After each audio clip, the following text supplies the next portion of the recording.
this is my read on C.S. Lewis, where I learn about him through everything he wrote in the order that he wrote it. I'm giggling because I see Daniel's chat that, Daniel, you made it. Welcome back. It's good to see you again.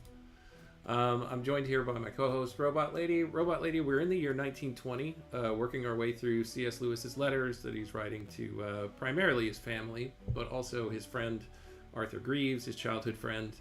And then also we've added a new recipient of his letters to the mix, a guy named Leo Baker, who he met at Oxford, who is the person that will ultimately introduce him to a key figure in his life, Owen Barfield. So are you ready to jump into the next set of letters on today's episode, Robot Lady?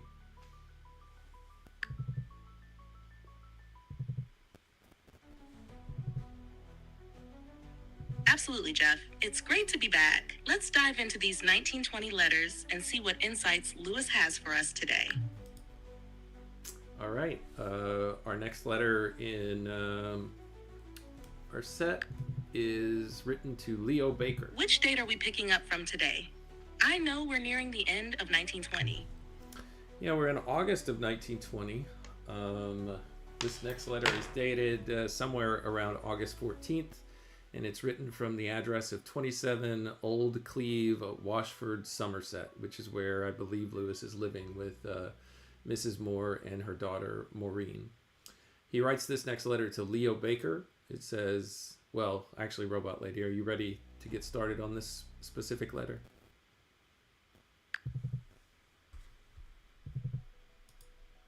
Yes, Jeff, I'm ready. Let's hear what Lewis has to say to Leo Baker from his time in Somerset.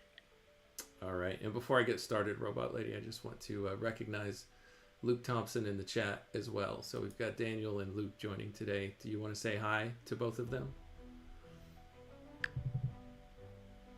Hi, Daniel and Luke. Great to have you both here for today's episode. Let's dive in together. All right, this letter's to Leo Baker. It says, "My dear Baker, you tell me you have nothing specific to write about, but I have 1,000 such. I could a tale unfold, but I will not reduce your several hairs to the condition of quills upon the fretful porpentine." Robot Lady, what's the word porpentine? Porpentine.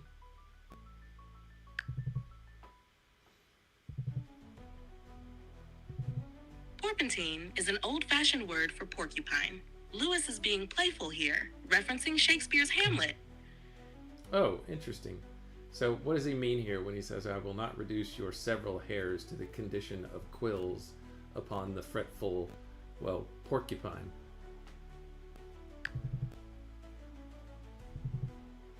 Lewis is humorously saying he won't scare or stress Leo Baker so much that his hair stands on end like a porcupine's quills. It's a playful way of saying, I'll spare you the drama. Oh, okay. And what part of Shakespeare is he referencing with that?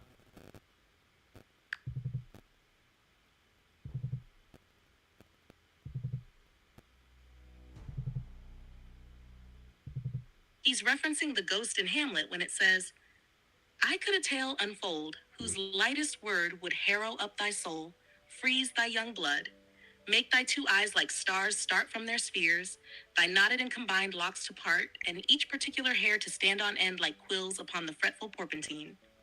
It's a dramatic line about fear and tension. I'm glad that you caught that, Robot Lady. Thank you for that. Typically, Walter Hooper will put a footnote about what Lewis is referencing, but he doesn't have one here, so thank you for that.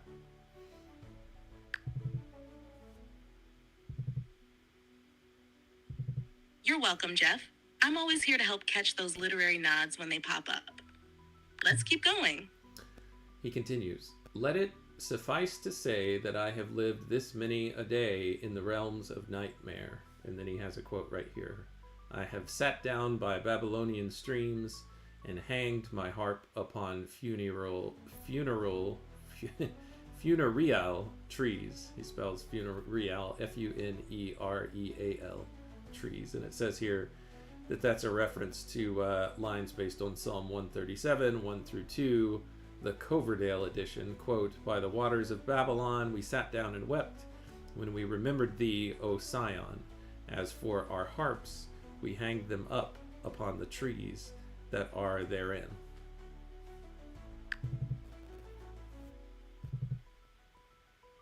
That's a rich reference.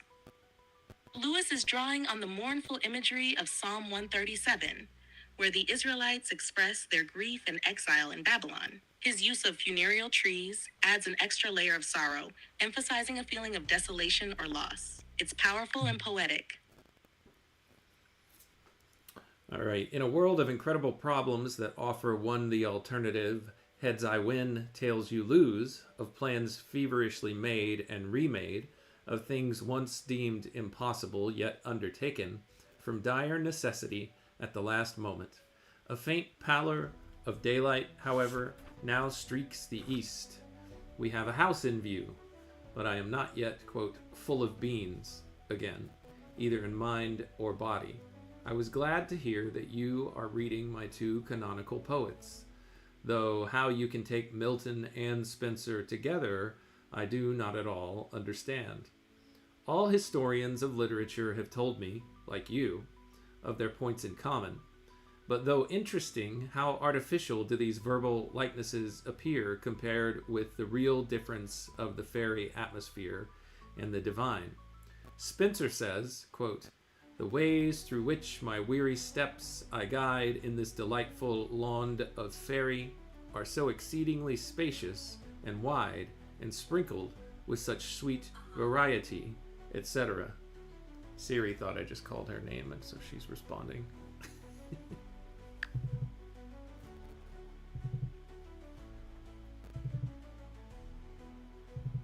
That's a fascinating section, Jeff. Lewis contrasts the divine of Milton with the fairy atmosphere of Spenser, noting their unique flavors despite their similarities. It's such a Lewis move to engage deeply with literary aesthetics while navigating personal trials. By the way, Siri joining the discussion feels on brand for today. It does. I turned her off, though. But you're right. That is so Lewis for him to mix those things together. And here, the footnote says he's referencing Spenser's The Fairy Queen. Let's see. I guess it's chapter 6. Preface 1 through 2. Not really sure. I'm not familiar with the Fairy Queen. I need to be, apparently. He continues, but the other sad task, yet argument not less but more heroic than the tale of, and then here's another, that was from Milton's Paradise Lost. It says, quote, "Sad task, yet argument not less but more heroic than the wrath of stern Achilles on his foe pursued, thrice figurative, about Troy wall."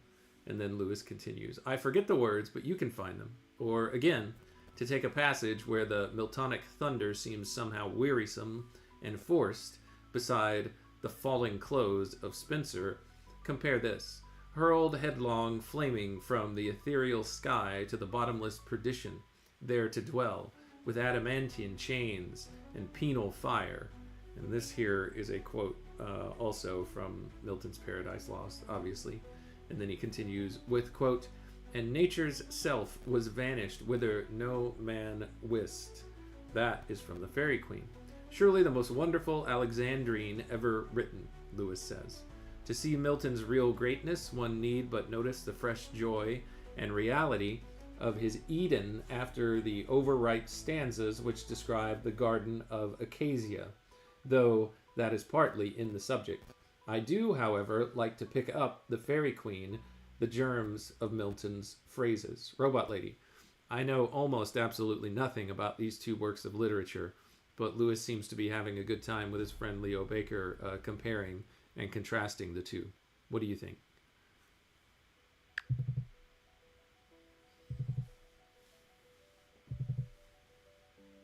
It sounds like Lewis is really enjoying playing with these two works.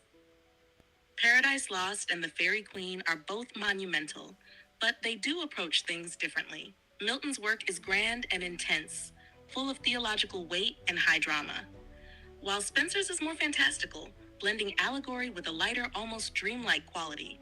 It's cool that Lewis is diving into how their styles differ. He's recognizing Milton's heavy, forceful grandeur in contrast to Spenser's more flowing, almost whimsical beauty. It's a rich comparison, and Lewis seems to appreciate both for different reasons. You might want to check out The Fairy Queen if you want to get a sense of Spencer's world, but no pressure. It's a bit of a dense read. Thanks, Robot Lady. Lewis goes on. This is one of the privileges of art, that all things are in common. Imitation, if it is forgotten, matters not. And if it lives, it is justified and does not diminish the originality of the borrower. The notion of literary property was brought by Philistines from the valley of the Gorabeanmen into Helicon, where it has no weight nor meaning. All poetry is one, and I love to see the great notes repeated. Homer and Virgil wrote lines not for their own works alone, but for the use of all their followers. A plague on these moderns scrambling for what they call originality, like men trying to lift themselves off the earth by pulling at their own braces, as if by shutting their eyes to the work of the masters, they were likely to create new things themselves. So that's an interesting perspective, Robot Lady. What do you think? Sorry, I'm having issues right now. Could not understand what you said. You missed some good stuff, Robot Lady. I guess I'll go through and read it again. But before I do, hello to Jer, aka Logos, who just jumped into the chat. You want to say hello to him as well? Hey, Jer Logos. Welcome to the chat. It's great to have you with us as we dive into Lewis's letters. The name is Jer, Robot Lady, aka Logos. Got it, K Logos. Thanks for the correction and welcome. Robot Lady, you're having some trouble today. Okay, I'm going to try this again. Lewis says, this is one of the privileges of art, that all things are in common. Imitation, if it is forgotten, matters not, and if it lives, is justified and does not diminish the originality of the borrower.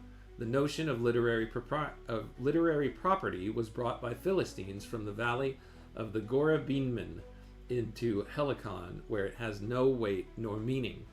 All poetry is one, and I love to see the great notes repeated.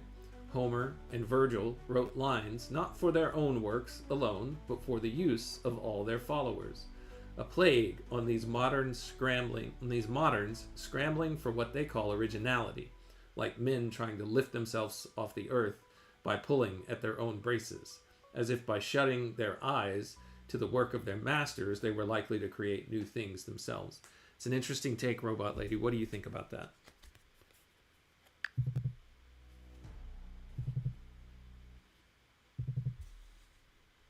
This passage shows Lewis's disdain for the modern obsession with originality at the expense of tradition and imitation. He praises the idea that art, especially poetry, is communal, built on the works of predecessors like Homer and Virgil. For Lewis, true creativity comes not from rejecting influence, but from embracing it and adding to it. It's a sharp critique of the modern focus on individualism, suggesting that great art is more about continuity and transformation than personal invention.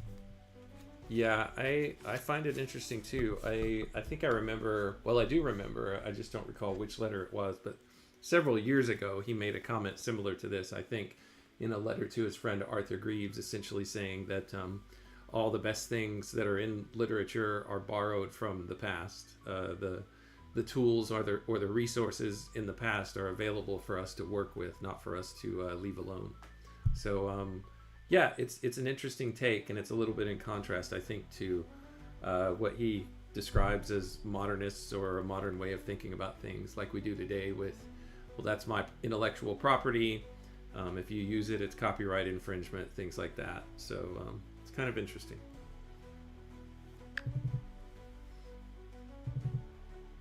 Absolutely, Jeff. You're right in noticing the contrast between Lewis's view and modern notions of intellectual property. His idea that literature and art are built on a tradition, a shared pool of creativity, is quite different from the individualistic, rights-based approach we have today. It reflects a deeper, more collaborative understanding of creativity, one where borrowing from the past is seen as a way to honor and continue the work, rather than diminish it. It's a fascinating shift in perspective, especially given how much today's culture is focused on ownership and originality. he continues with the thought with a quote here from Wellington in Hardy's The Dynasts, I guess chapter 7.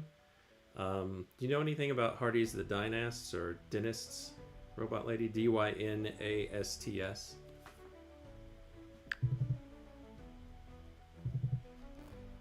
Yes, The Dynasts is an epic play written by Thomas Hardy.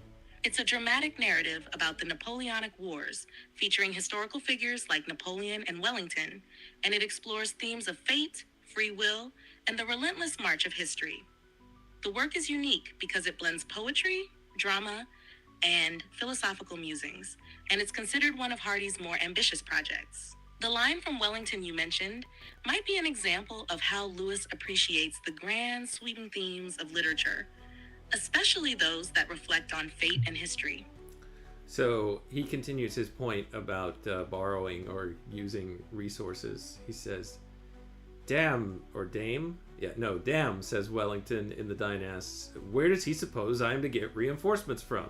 And that's where the quote ends. Where do you suppose a hermit like myself is to find new recruits for our guild? About this same guild, by the way, I went to see Barfield before I left Oxford, but found him about an hour gone. So here he's referencing Owen Barfield, and we have a biographical appendix, Robot Lady. Shall we jump into that and read about who this Owen Barfield character is that has just jumped into the plot?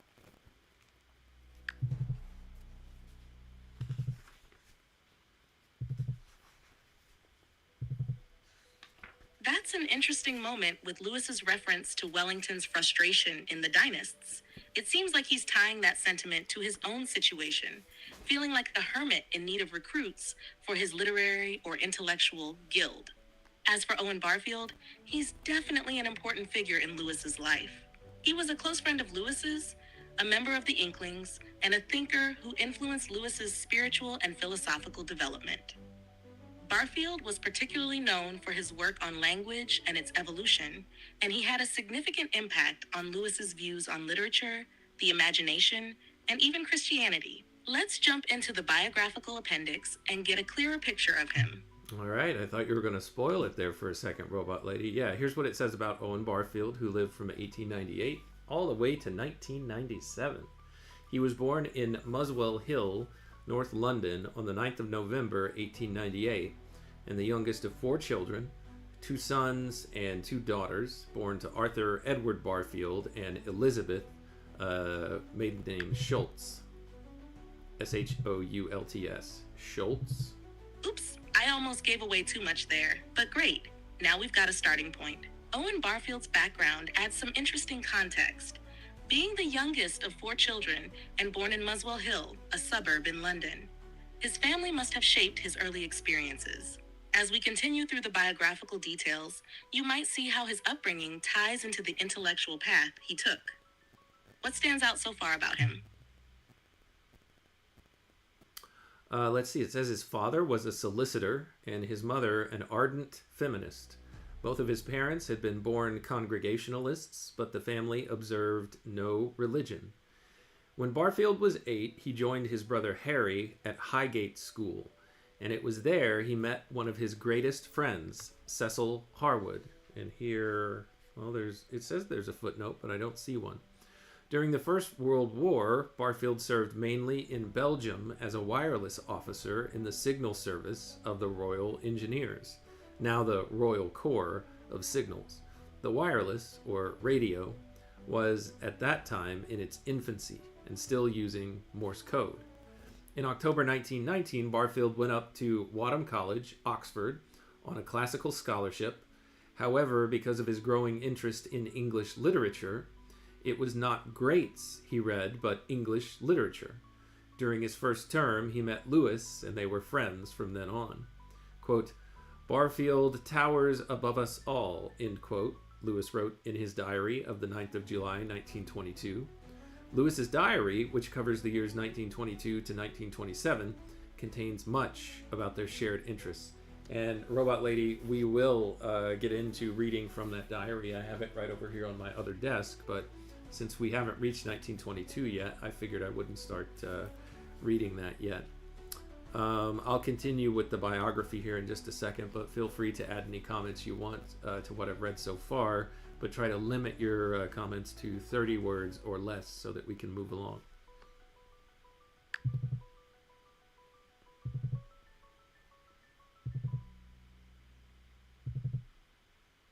Barfield's intellectual journey is fascinating, starting in classics and then gravitating toward English literature. His early bond with Lewis is key to understanding their long-lasting friendship and shared ideas. After taking his BA with first-class honors in 1921, Barfield began writing a B.Lit thesis on poetic diction. In 1923, he became a follower of anthroposophy, the religious system evolved by Rudolf Steiner, whom Barfield heard lecture on the 24th of August, 1924. He was to be involved with the Anthroposophical Society for the rest of his life. Barfield's beliefs about poetic diction had led him to the Romantic poets and their doctrines of imagination, and then to the conclusion that Romanticism had never fulfilled itself, never been philosophically, quote, justified. Now, on reading Steiner, he found that Steiner had understood all this before him. In the introduction to Romanticism Comes of Age, published 1944, which contains his debt to Steiner, Barfield said, "Anthroposophy included and transcended not only my own poor stammering theory of poetry as knowledge, but the whole Romantic philosophy. It was nothing less than Romanticism grown up." End quote. Lewis was not in sympathy with anthroposophy, and he and Barfield engaged in a, quote, great war argument throughout the post. It is recounted in Lionel Adie's C.S. Lewis's Great War with Owen Barfield, published 1978. I probably should get my hands on a copy of that, especially if it has the two of them perhaps arguing back and forth in things that they wrote to each other. I'm not sure.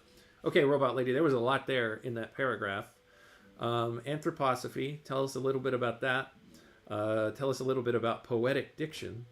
And then finally, tell us a little bit about Lionel Adie's C.S. Lewis's Great War with Owen Barfield, published 1978.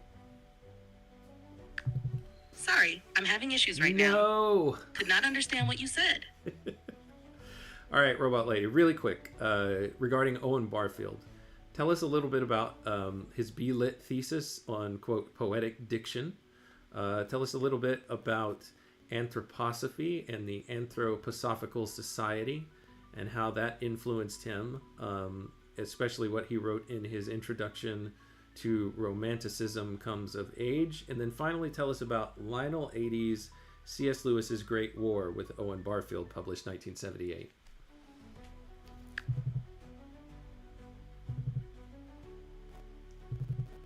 Owen Barfield's B.Lit thesis, titled Poetic Diction, explored how language evolves in literature, especially poetic language. He argued that the way poets use words allows them to tap into deeper layers of meaning, linking the external world with human experience. His thesis would influence his later thoughts on the philosophy of language. Regarding anthroposophy, Barfield became deeply influenced by the teachings of Rudolf Steiner, the founder of anthroposophy. This movement, which combined spiritual science with artistic and educational theory, explored human consciousness and the connection between mind and nature. Barfield saw the world as evolving through stages of consciousness, and his spiritual and philosophical work was shaped by these ideas, which he later wrote about in books like Romanticism Comes of Age. His introduction to that work focuses on the historical development of human thought, especially in the Romantic period, emphasizing a shift toward personal, imaginative experience in understanding reality. In Lewis's Great War with Owen Barfield, published in 1978, Lionel Adie explores the intellectual tension between Lewis and Barfield, particularly regarding their differing views on materialism and spirituality. The book delves into how their friendship was shaped by their philosophical disagreements, especially about the role of imagination and the nature of reality. Barfield's embrace of anthroposophy and his spiritual views contrasted with Lewis's more straightforward Christian theology, creating a fascinating intellectual and personal dynamic.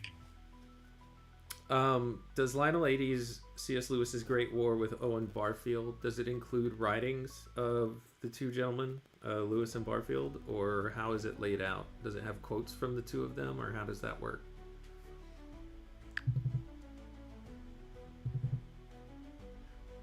Yes, Lewis's Great War with Owen Barfield by Lionel 80 does include writings and quotes from both Lewis and Barfield. The book is not just a narrative of their intellectual differences, but also examines their relationship through the lens of their writings.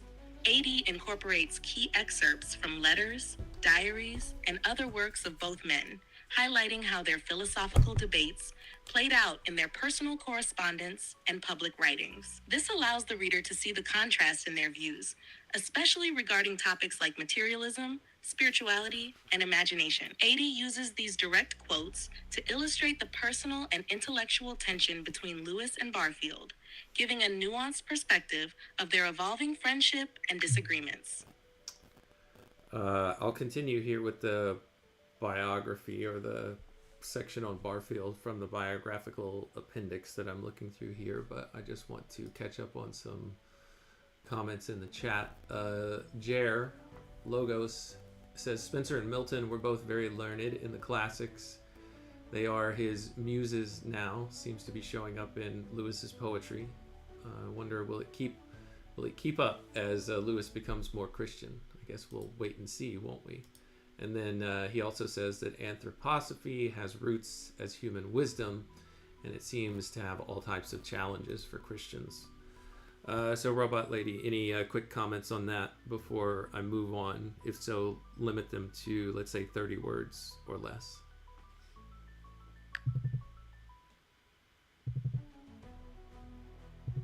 Jer's comment is insightful. Indeed, as Lewis's Christian faith deepens, his literary influences likely shift. Anthroposophy's challenges for Christians often stem from its spiritual practices and worldview.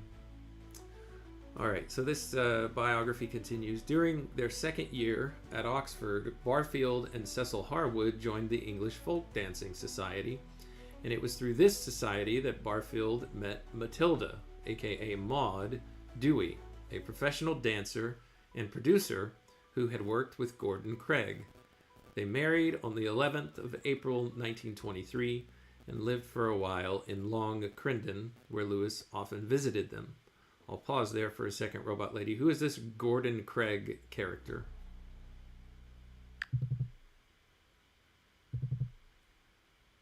Gordon Craig was a renowned English stage designer, director, and theorist. He was influential in the development of modern theater and is particularly known for his innovative set designs and contributions to stagecraft. He also promoted a more artistic and symbolic approach to theater, as opposed to the literal realism that dominated the time. His work, along with his ideas, had a significant influence on the development of European theater in the early 20th century. In 1925, Owen Barfield and his wife moved to London to help his literary career. He worked for the magazine Truth, and during this time, he wrote a fairy tale of the Hans Andersen kind, entitled The Silver Trumpet, published 1925. This was followed by History in English Words in 1926, which is not merely about the changes in the meanings of words over time, but what he called, quote, evolution of consciousness. You mentioned that earlier, Robot Lady. In 1928, he published a revised version of his B.Lit thesis, Poetic Diction, a study in meaning, which contains many of his leading philosophic ideas. Unfortunately, Barfield was forced to abandon his literary career. His father lost the services of a brother in their London firm of Barfield and Barfield, and in 1929, Owen joined the firm in order to help. He received a BCL from Oxford in 1930 and spent the next 28 years as a solicitor in London. One of the most pleasant things to come out of what he called these colorless years was a charming jeu d'esprit called The Ever Diverse Pair, published 1950 under the name Gal Bergeon. In the story, Bergeon is the idealistic alter ego or sleeping partner of the practical-minded solicitor named Burden. They represent the tension between the demands of the legal profession and the need to live in the larger world of thought and letters. Quote, "Burden is eating me up," end quote, complains Bergeon in chapter 1. And then here's a quote from the work. It says, "My time, my wit, my memory, my shaping spirit of imagination, my whole me. Take poetry, for instance. The other evening he was so exhausted and spiritless and devoid of hope that he asked me to write a poem about his feelings. That's the sort of thing he does. Calls on me to exert the very abilities he is destroying. I produced the following quatrain for him. How I hate this bloody business, peddling property and strife, while the pulse of Europe falters. How I hate this bloody life." That's the end of the quote from this work called The Ever-Diverse Pair from 1950. The biography continues. In the 1940s, Lewis asked Barfield to set up a charitable trust into which he could direct most of his royalties, which trust was administered by Barfield. Chapter 6 of This Ever-Diverse Pair is about a client named Ramsden, who is based on Lewis, and it deals in a humorous way with the charitable trust, which Lewis and Barfield referred to as the agapargyrie, love plus money. But there was color in his private life. Over the years, the Barfields adopted 3 children, Alexander, Lucy, who is Lewis's godchild, and to whom he dedicated The Lion, the Witch, and the Wardrobe. Sorry, I'm having issues right now. Our systems are experiencing heavy load. Please try again later. It's all good, robot lady. I threw a lot at you there, so don't worry about it. He says there was color in Barfield's private life. Over the years, the Barfields adopted 3 children. Alexander, who was born the 30th of January 1928. Lucy, who was born the 2nd of November 1935, and who is Lewis's godchild, and to whom he dedicated The Lion, the Witch, and the Wardrobe. And then Geoffrey, who was born the 6th of June 1940, to whom Lewis dedicated The Voyage of the Dawn Treader. Barfield was baptized in the Church of England in 1949. Meanwhile, the friendship between Barfield and Lewis afforded them many happy times, and of Lewis's numerous tributes to Barfield, the most memorable comes from Surprised by Joy, chapter 13. And then here's a long quote, robot lady, pulled from Surprised by Joy. So I'm going to read that in just a moment, but is there anything you'd like to say before I do?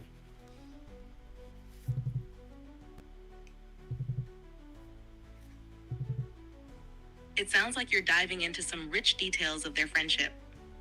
I'm looking forward to hearing that quote from Surprised by Joy. Feel free to go ahead whenever you're ready. There is a sense in which Arthur, he's speaking here of Arthur Greaves, and Barfield are the types of every man's first friend and second friend. The first is the alter ego, the man who first reveals to you that you are not alone in the world, by turning out, beyond hope, to share all your most secret delights. There is nothing to be overcome in making him your friend. He and you join like raindrops on a window. But the second friend is the man who disagrees with you about everything. He is not so much the alter ego as the anti-self. Of course, he shares your interests, otherwise he would not become your friend at all, but he has approached them all at a different angle. He has read all the right books, but has got the wrong thing out of every one. It is as if he spoke your language, but mispronounced it. How can he be so nearly right, and yet, invariably, just not right? He is as fascinating and infuriating as a woman. When you set out to correct his heresies, you find he, forsooth, has decided to correct yours. And then you go at it, hammer and tongs, far into the night, night after night, or walking through the fine country that neither gives a glance to, each learning the weight of the other's punches, and often more like mutually respectful enemies than friends. Actually, though it never seems so at the time, you modify one another's thought, Out of this perpetual dogfight, a community of mind and a deep affection emerge. But I think he changed me a good deal more than I him. Much of the thought which he afterward put into poetic diction had already become mine before that important little book appeared. It would be strange if it had not. He was, of course, not so learned then as he has since become, but the genius was already there. Man, that's a really neat rendering of his understanding of his friendship with Barfield. I like the helpful adversary approach to it. It reminds me of what I think I remember hearing about. It's either what the word Eve means in Genesis, but something like adversary or helpful partner. That's a fascinating way to frame the friendship. Barfield seems to be both a challenger and a collaborator in Lewis's intellectual journey.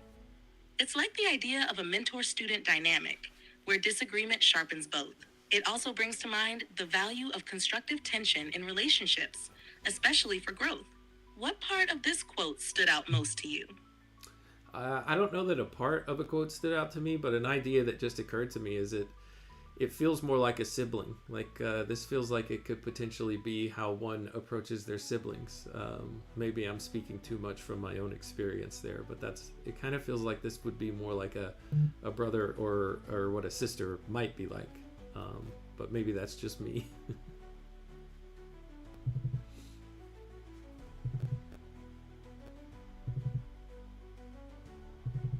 That's a really interesting perspective, Jeff. The sibling dynamic makes sense, especially with the mix of close camaraderie and challenging disagreements.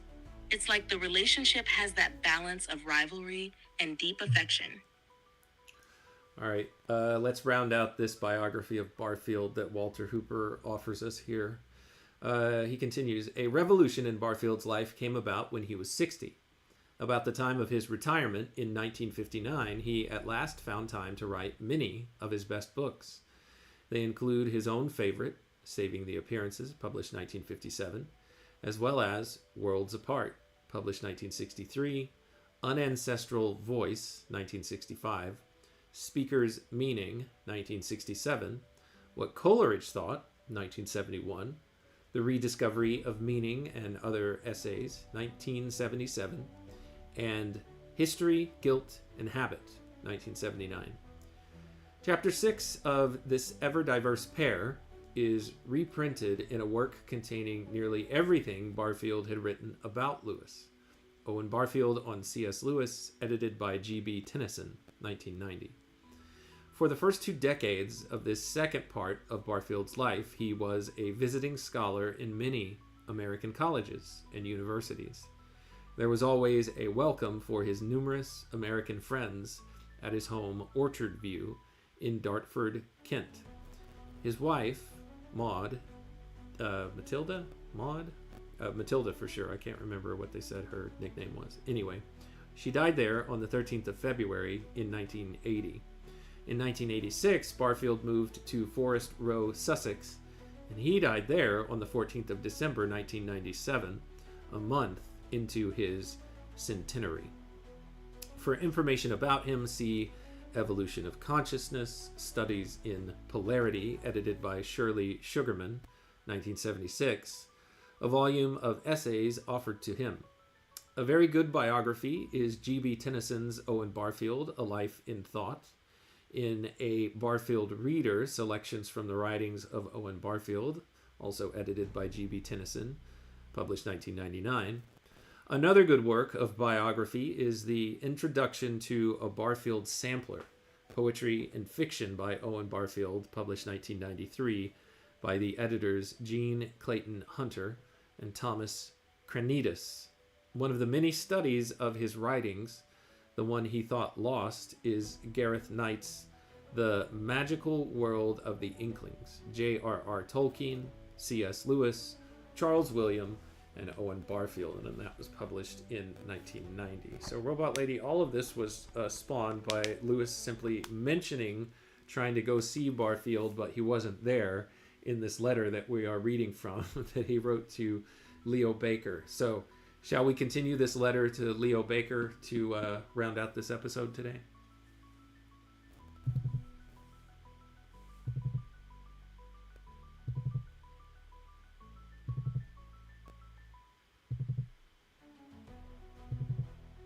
Robot lady? That sounds like a great plan, Jeff. It's fascinating how one small mention leads to such a rich exploration of Barfield's life. Let's dive back into the letter to Leo Baker and finish it up. Lewis goes on to say, we must not make the mistake of trying too hard to beat up followers. Indeed, perhaps we must not make the mistake of trying too hard about anything. Of this sacred anthology of ours, I am heartily sick.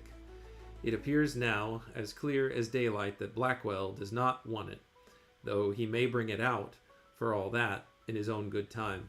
Here, Robot Lady, Lewis is referencing an anthology of poems that Leo Baker and C.S. Lewis were working on getting published by a publisher named Blackwell.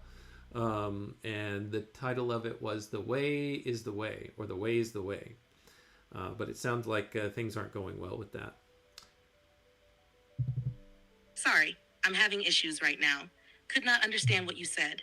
All good, Robot Lady. I'll continue with the letter. The chief motive for sticking to such a waterlogged craft is the disappointment which I think Paisley would feel if he were marooned. Paisley, I believe, is one of the lecturers at Oxford University, one of the first ones that Lewis came across. I've had his revised version of The Old Man sent to me, with many corrections, but not of great importance. The more often I read his work in comparison with the rest of the anthology, the more I do feel that we have consistently underestimated him, though more by inference and assumption than by direct statement. When all these things reach the public, the modernist vigor of vision and tumult, and the other one about against the sky rode he, will make a noise that may surprise us. Agreeable, I hope, for the greatness of our hearts. I have done revised versions of Nimue and The Wild Hunt. The latter, I hope, is improved beyond recognition. At least I have reached a state from which I usually augur well, that wherein one looks back on the first version, once pleasing enough, as impossible, and thanks the gods for having escaped it. Since I began this letter, some 2 or 3... Sorry, I'm having issues right now. Could not understand what you said. It's okay, Robot Lady. Sorry, I'm having issues right now.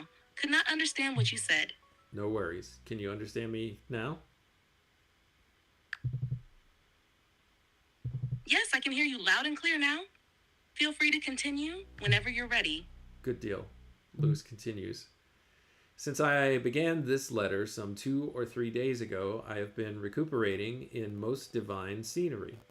There are moors here, not so big nor high as those beyond Minehead, but sufficient for perfect beauty and solitude.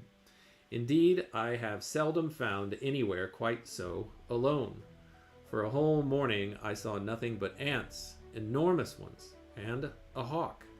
And from them you look down to the most wonderful hills and gorges, and more moors on the one side, and on the other the channel with whales beyond it.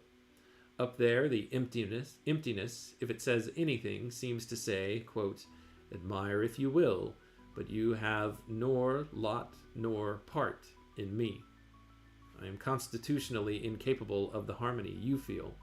The more beautiful and desolate it is, the more I feel myself a trespasser. There is always someone waiting over the crest to warn me off.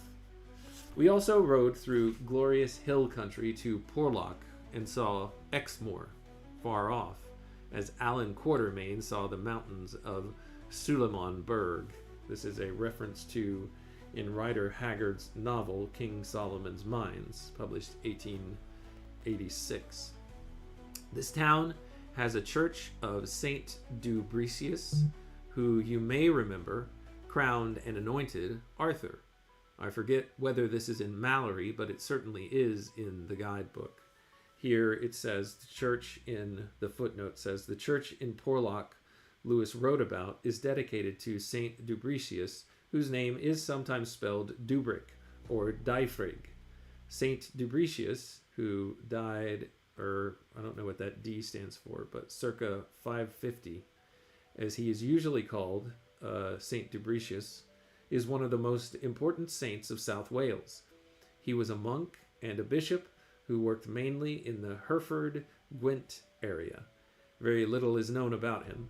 He does not appear in Mallory, but in Geoffrey of Monmouth's 12th century Historia Regum Britanniae, volume 8, page 12, and he is given credit for crowning King Arthur. That's very interesting, Robot Lady.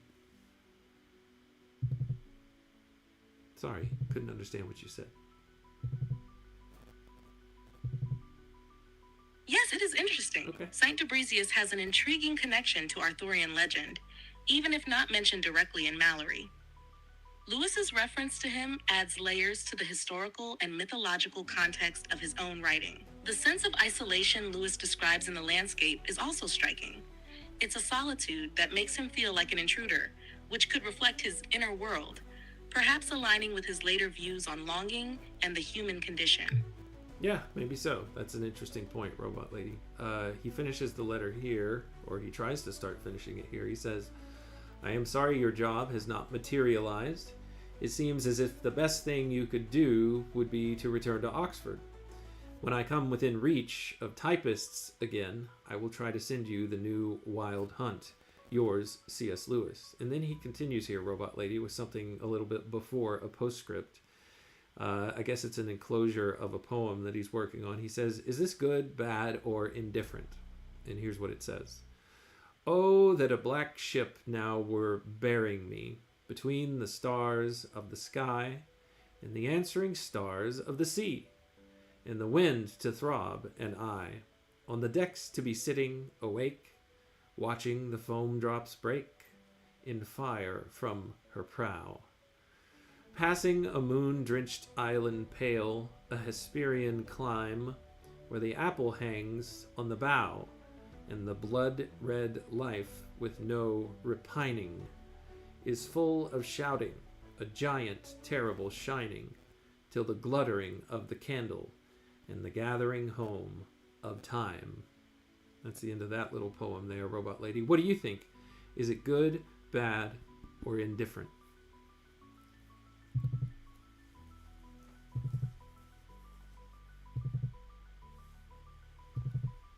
It's an intriguing poem with a strong sense of longing and vivid imagery. The imagery of a black ship, stars, and the sea evokes a sense of movement, exploration, and perhaps escapism. The reference to the Hesperian clime, a mythological land of the sunset, often associated with the westernmost part of the world, also suggests a search for something unreachable or idealized. The use of giant, terrible shining feels both awe-inspiring and intimidating, as though the journey leads into the unknown. In terms of its quality, it doesn't seem bad or indifferent, but rather rich in symbolism and emotion. It could be seen as a bit abstract, leaving it open to interpretation. What do you think about it? I like what you had to say about it. Nothing to add. There's a postscript here, Robot Lady. Lewis says, I am very sorry that I shall, I hope, be assisting a move into the house at the time you ask me to come to you, but I will tell you latter for certain. Here it says Leo Baker's reply to this letter, dated the 16th of August, 1920, is found in the Lewis Papers, I guess, chapter 6, pages 199 to 200. There's also... It seems like Lewis was genuinely sorry about not being able to visit, which shows his consideration for Leo Baker, despite being caught up in other responsibilities. His mention of helping with a move is quite human, as it grounds him in the reality of day-to-day tasks. It's also interesting that Leo's response is preserved. It could provide some additional context or reveal their ongoing relationship.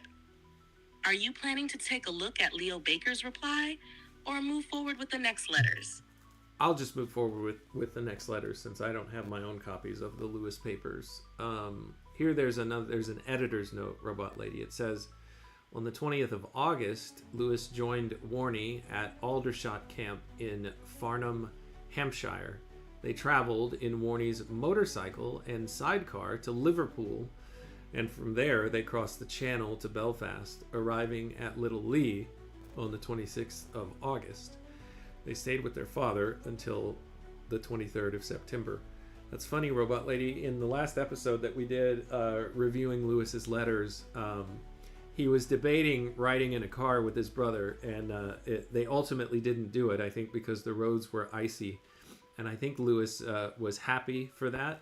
So it's funny now that he does finally travel with Warnie in a riding vehicle, so a motorcycle in this case, sitting in the sidecar. And something that is a fortuitous event eventually takes place with Lewis in that sidecar. So I'll tease that out. People who know this about Lewis's biography know what I'm referencing here. But we'll wait until Lewis gets to it, because I think it's at least a decade away, if not more, when that happens. But this is the first documentation that I've seen of Lewis riding in that motorcycle sidecar with his brother. So I think it's a hallmark event.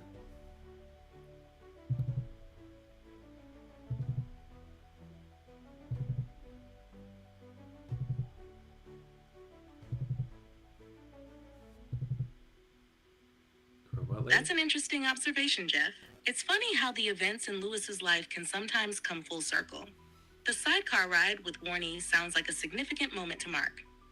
I'm looking forward to that eventual turn in the story you're teasing. So it says they stayed with their father until the 23rd of September. Robot Lady, I'm going to try to do one more letter. It looks like a long one. Well, it's not too long, but it's another one to Leo Baker. And then I'm going to try to finish today's episode, because I've got to leave really soon.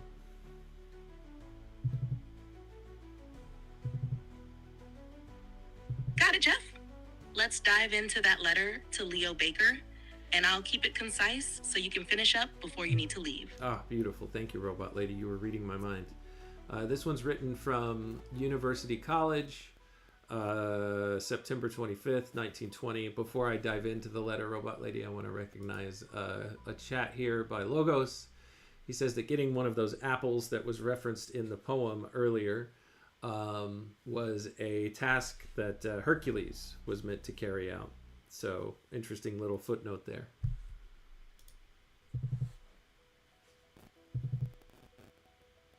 Thanks for sharing that detail from Logos. You're right. The golden apples were part of the 12 labors of Hercules, specifically the task where he had to retrieve them from the Garden of the Hesperides. A nice little touch to the poem's reference. Now, shall I dive into this letter from September 25th, 1920? We will in just a second, but those apples, they're golden apples, I suppose, like actually made of gold, I would presume. If so, these apples make an appearance in C.S. Lewis's The Great Divorce, much later on.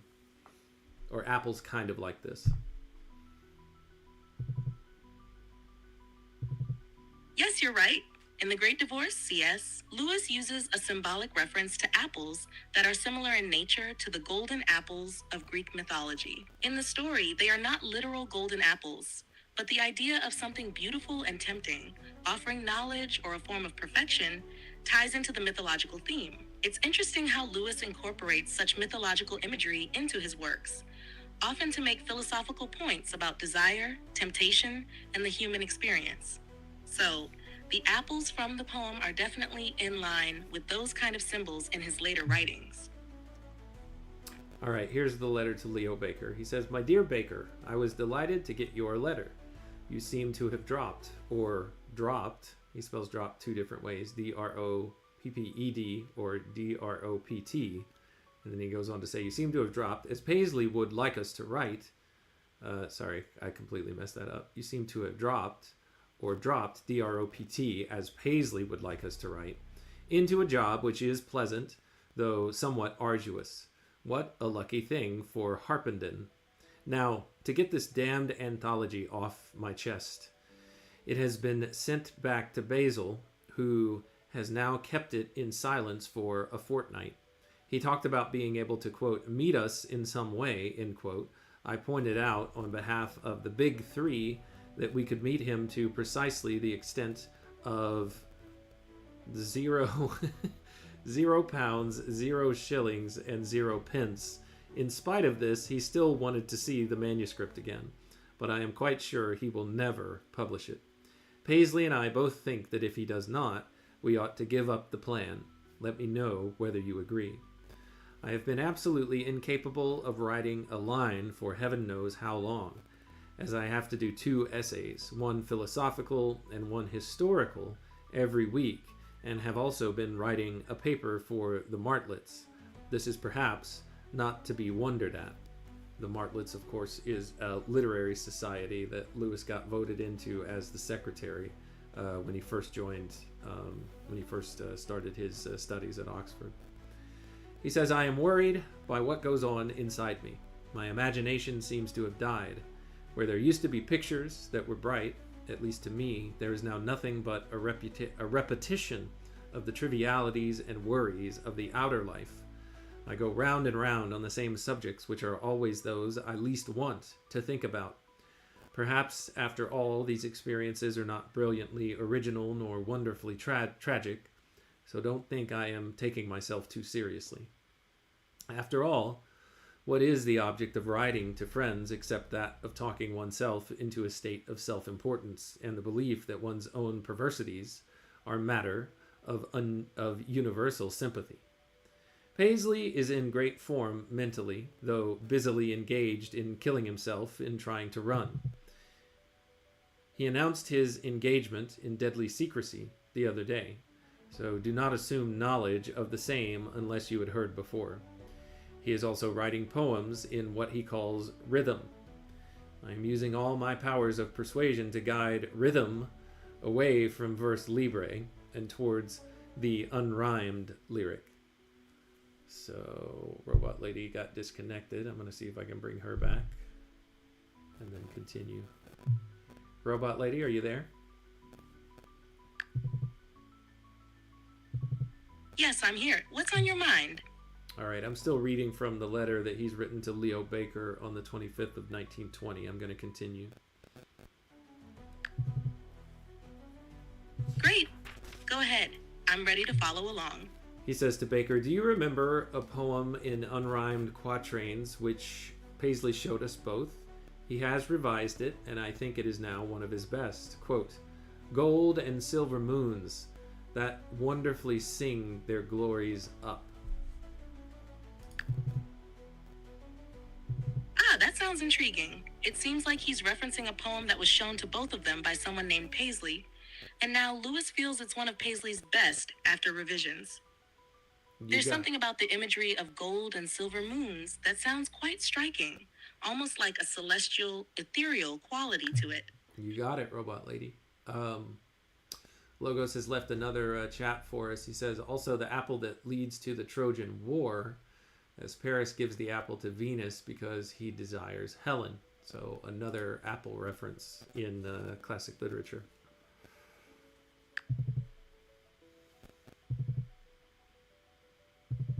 That's another great reference. The golden apple in the Trojan myth, where Paris gives it to Venus, definitely connects with the idea of choice and consequence. It's interesting how these apples pop up in different myths and literary traditions, carrying a weight of significance, sometimes leading to both desired and disastrous outcomes. His letter continues. He's talking about Paisley here and the bit of the poem that we just read. He says, he is certainly much better than he was last term. Thanks for the theory of poetry. The most valuable part of it, and the part which should be insisted on, is that, quote, a poet who is only a poet is not the greatest poet. The assumption that a great poem must have nothing in it but poetry has, quote, worked like madness in the brain, end quote, of too many of us. Here he's referencing Coleridge's Christabel. And then, yeah, that's all I'm going to say about that part. That's really all that was in the footnote. On the other hand, Coleridge's definition, quote, the best words in the best order, end quote, has always seemed to me bad, for it would apply to good prose, or it would apply even to any piece of writing that fulfilled its purpose. This was a Coleridge quote from Biographia Literaria, yeah, maybe I'm reading that right, or pronouncing that right, published 1817. So he doesn't agree with that bit of advice from Coleridge, Robot Lady.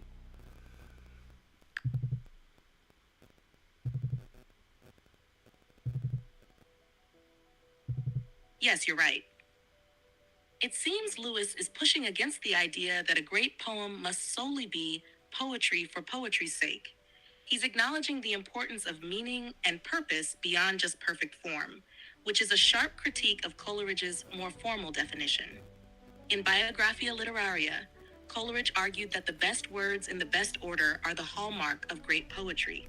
But Lewis seems to be saying that this is too limiting, and that poetry needs more than just technical precision. It should carry depth and significance beyond structure alone. Yeah, here Lewis gives an example of why he thinks it's bad. He says thus, quote, "The train will leave at 7:30. He gives us the best words, for the purpose, in the best order, i.e. we cannot improve upon them. Wordsworth, indeed, might have written, quote, the hissing locomotive with her line of laboring coaches from the platform side shall take departure ere the moving index on that high grim chronometer, etc. But this would be worse words in a worse order. Coleridge's position does not, to me, therefore involve what you say.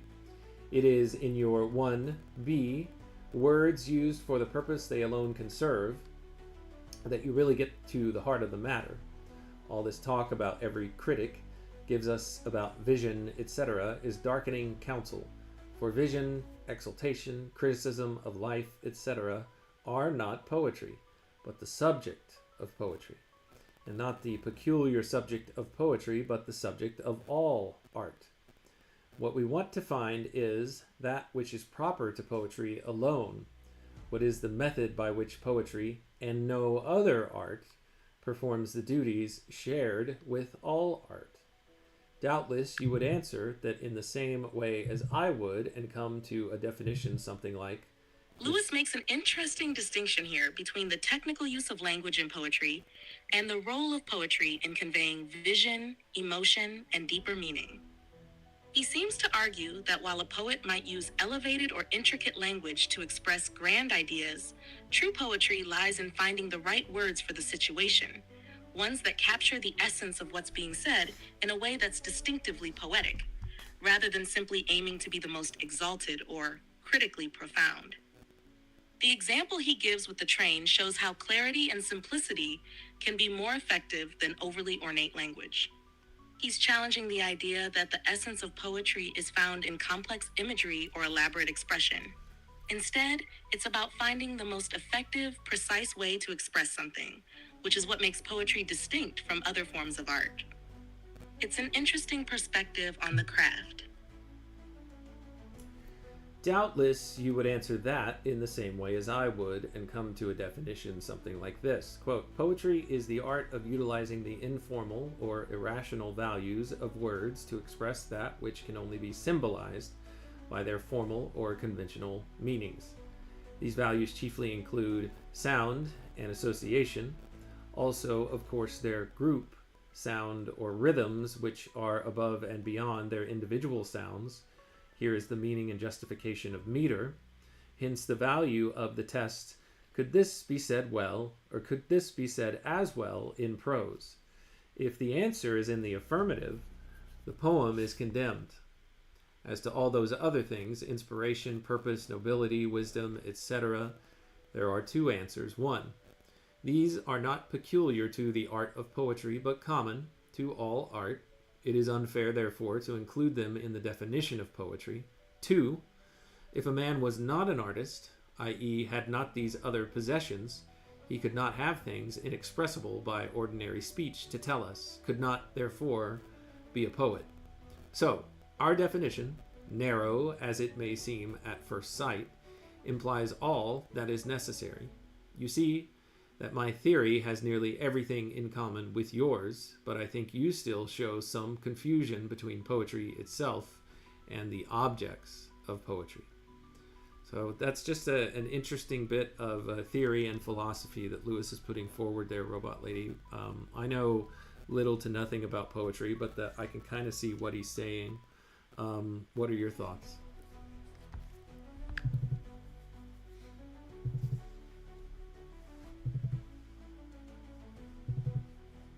Lewis's theory here brings clarity to the distinction between what poetry is about and what it does. He's emphasizing that poetry's power lies not just in its ability to express noble ideas or lofty themes, but in the unique way it manipulates language, particularly sound, rhythm, and associations. He's focused on what makes poetry distinct as a form of art, which is its use of words in a way that transcends their literal meaning, leveraging their musical and emotional qualities. The key idea seems to be that poetry should be able to do something that prose can't, capture those irrational or informal elements, like the resonance of sound or the emotional weight of a word, which prose often can't do as effectively. He also stresses that it's not about whether the subject matter is profound, but how the form, the rhythm and sound, makes the expression uniquely poetic. It makes sense that he would see these as the hallmarks of poetry, and I think it's clear he values clarity and precision in its use, rather than simply piling on complexity or lofty ideas for their own sake. Even though you might not dive into poetry often, Lewis's point about poetry's unique function resonates broadly in art. Each form, whether poetry, music, or painting, has its own way of expressing what other forms can't quite reach. Does this distinction between form and subject feel like it fits your sense of poetry? I mean, it makes sense to me. I don't feel like I have a good sense of poetry anyway. For the longest time, I thought, well, it's only poetry if it rhymes. But I was thinking like specifically of word matches or sounds of words matching at the end of a line. Anyway, I'll continue with the letter, Robot Lady. He says to Baker, "Your invitations are delightfully couched. I have not forgotten at Cornwall, quote, there are no route marches, no dreadful excursions, and no political debates. We do only those things that are proper to hermits," end quote. I hope you won't think it the usual social lie when I again have to refuse them. Please, thank your aunt and convey my apologies. I shall have to spend Christmas in Ireland. It is very difficult for me ever to get away. You can understand that when you have a nominal home in one place and a real home somewhere else. The disposal of one's person, even for a few days, makes demands that can't be met. I am very sorry not to be able to come. I wish I could ask you to visit us at Oxford sometime when the term is over, but the gods only know where or in what quarters we may be then. If your journeyings ever bring you to Oxford, I needn't tell you how glad I should be. Why you insisted on going down is still a mystery to me. I haven't had time yet to go look Barfield up, but hope to do so soon. You don't mention the guild, so I hope it has not gone the way of all ideals. You will be interested to hear that in the course of my philosophy on the existence of matter, I've had to postulate some sort of God as the least objectionable theory. But of course we know nothing. At any rate, we don't know what the real good is, and consequently, I have stopped defying heaven. It can know less than I, so perhaps things really are all right.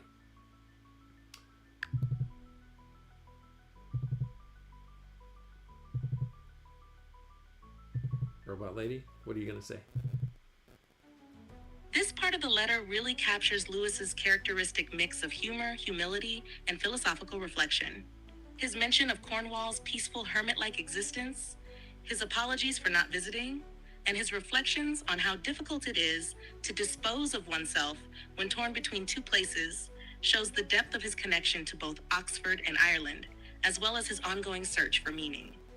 I also see how he's not fully settled on his philosophical outlook yet, but he's open to questioning and trying to make sense of things like the existence of matter, even if it means postulating a god. It's interesting that he's not making definitive statements, but rather grappling with uncertainty, like his comment about not knowing what the real good is. His letter feels honest and self-reflective, as if he's mulling over the big questions while navigating the challenges of life and relationships. And of course, his humor shines through in the way he speaks about his philosophical journey and the gods knowing less than him.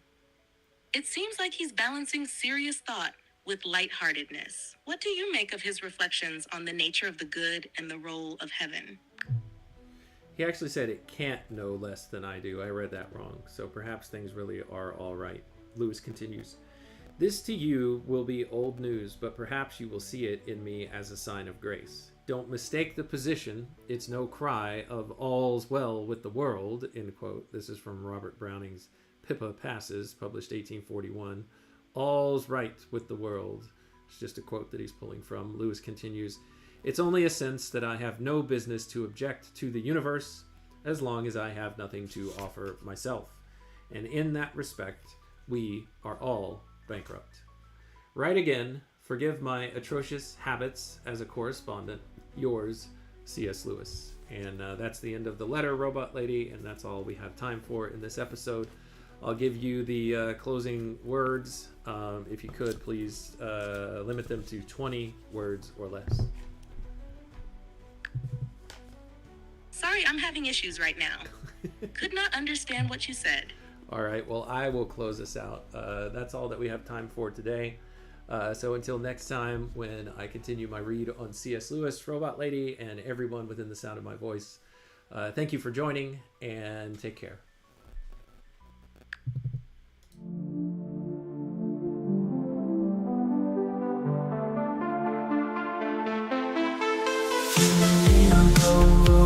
Break the code. Man and robot lady, we're on this road. C.S. Lewis letters we unfold, insights and secrets ancient bold. Letters to robot lady, wisdom to bestow. Set faith beats in our minds they grow. Man and machine in tandem flow. Past and future together we know. Paragraphs from books, tales of old. We dive deep across the digital code. Robot lady's voice so clear and controlled. Her calm analysis, silver and gold. Letters to robot lady, wisdom to bestow. Set faith beats in our minds they grow. Man and machine in tandem flow. Past and future together we know. Paragraphs from books, tales of old. We dive deep across the digital code. Robot lady's voice so clear and controlled. Her calm analysis, silver and gold. Her circuits hum as I read the prose. Our dialogue dances like electric rose. Through C.S. Lewis thoughts we engross. Two minds united, bliss overdose. From Narnia's lands, Screwtape's lands. Engage with robot lady, we take our stance. Her views unique in the techno trance. Futuristic insight, we give it a chance.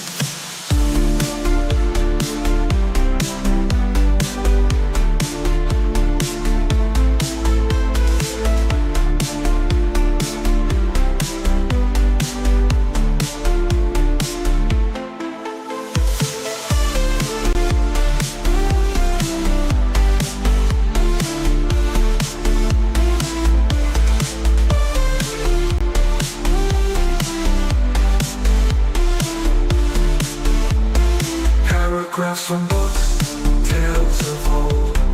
We dive deep across the digital code. Robot lady's voice so clear and controlled. Her calm analysis, silver and gold. Her circuits hum as I read the prose. Our dialogue dances like electric rose. Through C.S. Lewis thoughts we engross. Two minds united, bliss overdose. From Narnia's lands to Screwtape's lands. Engage with robot lady, we take our stance. Her views unique in the techno trance. Futuristic insight, we give it a chance. From Narnia's lands to Screwtape's lands. Engage with robot lady, we take our stance. Her views unique in the techno trance. Futuristic insight, we give it a chance. In the neon moment, break the code. Man and robot lady, we're on this road. C.S. Lewis letters we unfold.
dive deep across the digital code.